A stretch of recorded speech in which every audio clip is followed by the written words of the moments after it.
আমরা অত্যন্ত সুন্দর প্রাণবন্ত বক্তব্য শুনছিলাম মুফতি শামসুদ্দৌলা আশরাফি হাফিজাহুল্লাহর কাছ থেকে। এ পর্যায়ে আপনাদের সামনে আমাদের সামনে আজকের এই বিষয় সম্পর্কে অত্যন্ত তথ্যবহুল এবং গুরুত্বপূর্ণ আলোচনা পেশ করবেন আমাদের বাংলাদেশের সংখ্যাগরিষ্ঠ মানুষের মূল্যবোধ এবং সভ্যতার অন্যতম পাহারাদার এবং আমাদের দেশে যারা পশ্চিমা বিকৃত এজেন্ডা বাস্তবায়ন করার চেষ্টা করছে এবং সংস্কৃতির নামে পশ্চিমা বিকৃত এজেন্ডা আমাদের দেশে পুশ করার যারা চেষ্টা করছে তাদের বিরুদ্ধে যে কয়েকজন মানুষ একদম নিজেদের সব কিছু বিসর্জন দিয়ে আল্লাহ সন্তুষ্টির জন্য লড়াই করে যাচ্ছেন, তাদের মাঝে অন্যতম আমাদের সকলের প্রিয় ডক্টর সরওয়ার স্যার, তিনি আমাদের মাঝে উপস্থিত হয়েছেন। তাকে তার গুরুত্বপূর্ণ বক্তব্য পেশ করার জন্য অনুরোধ করছি।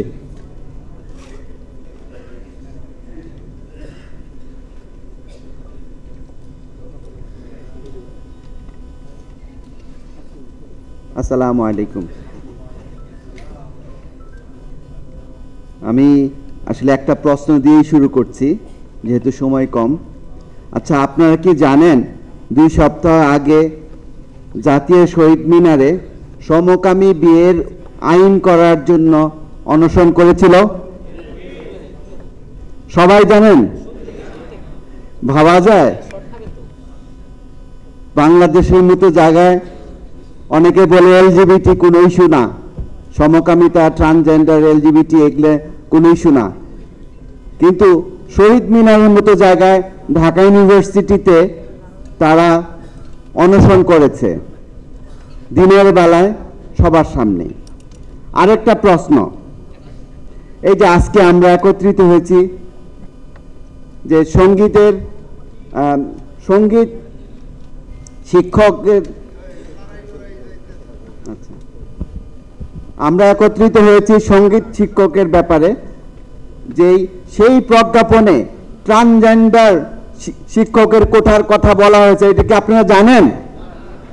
এই দেখেন, এইটাই ইস্যু যে সবাই সঙ্গীত শিক্ষক নিয়ে প্রতিবাদ করবে, এর কারণে এটা বাতিল হতে পারে, কিন্তু ট্রান্সজেন্ডার শিক্ষকের কোটা কিন্তু থেকেই গেল। দেখেন, এইটাই একটা ইস্যু যে একটা বড় ইস্যুকে সামনে রেখে এই ট্রান্সজেন্ডারের মতো ইস্যুগুলোকে ইনক্লুড করা হচ্ছে। আরও কিছু গুরুত্বপূর্ণ ডেভেলপমেন্ট, যে 2 জন শিক্ষককে বাংলাদেশে 3 বার হত্যার প্ররোচনার হুমকি দেওয়া হয়েছে, ক্রুশপুত্তলিকা দাহ করা হয়েছে সমকামী বিয়ের অধিকারের জন্য। এটা আইন শৃঙ্খলা বাহিনী সবাই জানে, তারপরেও কিছু হয় নাই। তো কেন হলো না? এই ঘটনাগুলো সুপরিকল্পিত এবং একটা বিশ্ব এজেন্ডার অংশ, জানার পরেও কেউ কথা বলছে না। তো আমরা হয়তো কৌমলুত বা যে বড় যে মূল্যবোধের ইস্যু, এটাকে ভাবতেছি বিকৃত যৌনতার ইস্যু, কিন্তু না, এটা শুধু যৌনতার সাথে সম্পর্কিত নয়, এটা নাস্তিক্যবাদী ও বস্তুবাদী দর্শনের সাথে সম্পর্কিত। সেকুলারিজম, লিবারালিজম ও রেডিক্যাল নারীবাদের একটি বর্ধিত রাজনৈতিক প্রকল্প, যার উদ্দেশ্য হচ্ছে ধর্মহীন বিশ্ব তৈরি করা। তো এটা কিভাবে চাপিয়ে দেওয়া হচ্ছে? এই যে এত কিছু হয়ে যাচ্ছে কিন্তু আমরা বুঝতে পারছি না। এটা চাপানো হচ্ছে যে শব্দের মার পেছে আইনের ফাঁকফোকর ব্যবহার করে। যেমন কিছু শব্দ আছে ইনক্লুসিভ, অন্তর্ভুক্তিমূলক, বহুত্ববাদ, মানবাধিকার, কাউকে বাদ দিয়ে নয়, জেন্ডার, তৃতীয় লিঙ্গ, এরকম অনেকগুলো শব্দ আছে। এই শব্দগুলো শুনতে আকর্ষণীয়। এই শব্দগুলোর মাধ্যমে লিঙ্গ নিরপেক্ষ বিশ্ব তৈরি করা, যেখানে ধর্ম থাকবে না। কারণ নারী পুরুষের ইস্যু যদি না থাকে, আসলে ধর্মের সব রিচুয়াল, যত হুকুম হাকামও থাকে না। এখন যেমন ধরেন কিভাবে ঢোকে, একটা উদাহরণ দিই। অন্তর্ভুক্তিমূলক সমাজ বা রাষ্ট্রে সবার অধিকার নিশ্চিত থাকে। এখন এইখানে যে একটা শব্দ আছে সবার, এই সবার শব্দটার মাধ্যমেই সমকামিতা ঢুকে গিয়েছে। সবাই বলতে আমরা বুঝতাম যে সব উপজাতি, বাংলাদেশি, বিভিন্ন সংস্কৃতির। এখন এরা দাবি করে একটা সংস্কৃতি, সম্প্রদায়, আইডেন্টিটি। সো এই অন্তর্ভুক্তমূলক সমাজ, এই পজিটিভ সবার অধিকার, ওই সবার শব্দটা দিয়ে ঢুকে যাচ্ছে। তো এভাবেই এখন আমাদের কাছে যদি মনে হয়, আমি কিছু পলিটিশিয়ানদের সাথে আলাপ করেছি, ওনারা বলে যে আমরা এটা মনে করি না। এখন আমরা এটা মনে করি বা না করি, এটা কোনো যায় আসে না। আন্তর্জাতিকভাবে এই সংজ্ঞা প্রতিষ্ঠিত। অন্তর্ভুক্তিমূলক, ইনক্লুসিভ মানে সমকামিতা বান্ধব বিশ্ব, সমকামিতা বান্ধব দেশ। তো এই যে তারা যে শব্দের মার পেয়েছে, এই পর্যন্ত 193টা দেশের মধ্যে 129টা দেশে সমকামিতা লিগ্যাল হয়ে গেছে এবং 40টা দেশে সমকামী বিয়ের আইন প্রতিষ্ঠিত হয়েছে, যেটা বাংলাদেশের শহীদ মিনারে 2 সপ্তাহ আগে দাবি করেছে। এখন আপনারা বলেন 92% মুসলিমের দেশ কিভাবে হলো? এখন এই ইন্টারিম সরকার আমলে কি কি পরিবর্তন হয়েছে এই বিষয়ে এটা আমি সংক্ষিপ্ত আকারে তুলে ধরছি। গত 21শে আগস্ট 2025 পরিবেশ উপদেষ্টা গণমাধ্যমে স্পষ্ট করে বলেন, টেকসই উন্নয়ন ও সামাজিক ন্যায় বিচার নিশ্চিত করতে, অন্তর্ভুক্তিমূলক সমাজ করতে সরকার জেন্ডার সংবেদনশীল নীতি প্রয়োগে সক্রিয়ভাবে কাজ করছে। মানে সরকারের সব নীতি জেন্ডার সংবেদনশীল। জেন্ডার মানেই সমকামিতা। এখন জেন্ডার মানে হচ্ছে মনস্তাত্ত্বিক।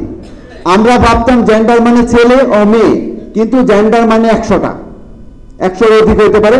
এটাকে লিঙ্গ বৈচিত্র্য বলে, এটা একটা শব্দের মারপ্যাচ।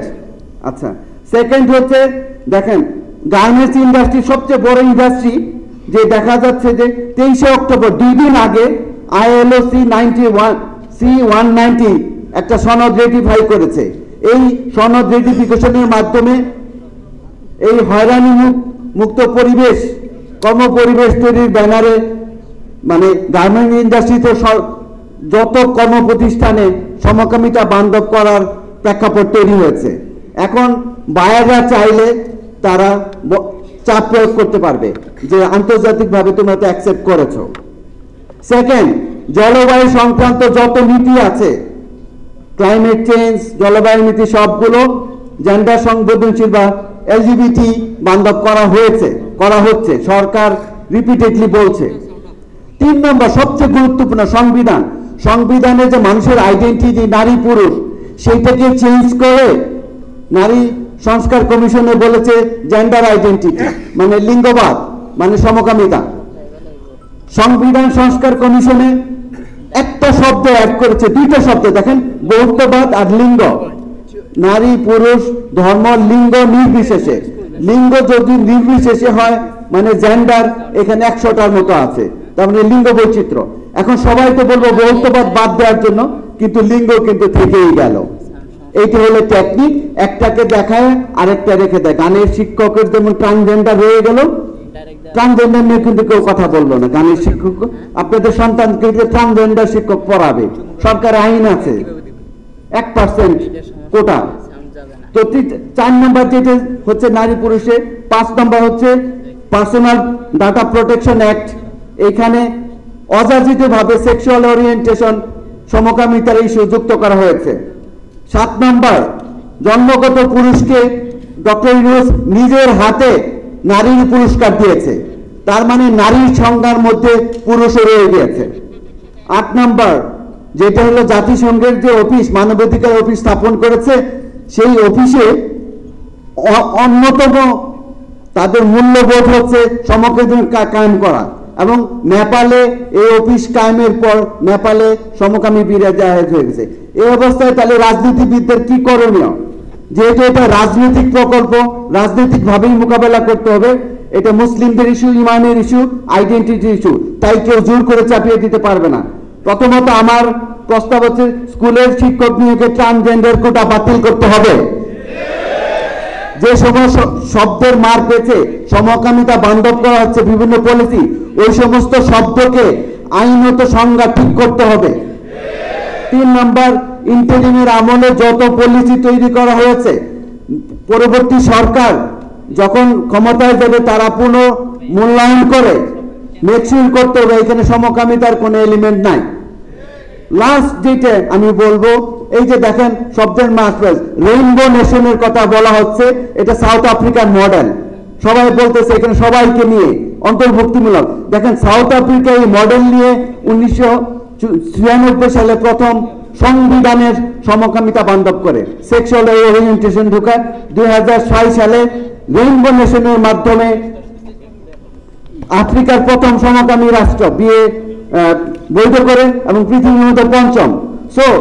তো আমাদের যে বড় দল যে ক্ষমতার প্রত্যাশী, তাদের যে রেইনবো নেশন, এই নীতিটা জনগণের সামনে ব্যাখ্যা করতে হবে, স্পষ্ট করতে হবে, তা নাহলে দেখা গেল তাদের হাত ধরেই সমকামিতা কায়েম হয়ে গেছে। ধন্যবাদ। জাযাকাল্লাহ খায়রান। আমরা অত্যন্ত গুরুত্বপূর্ণ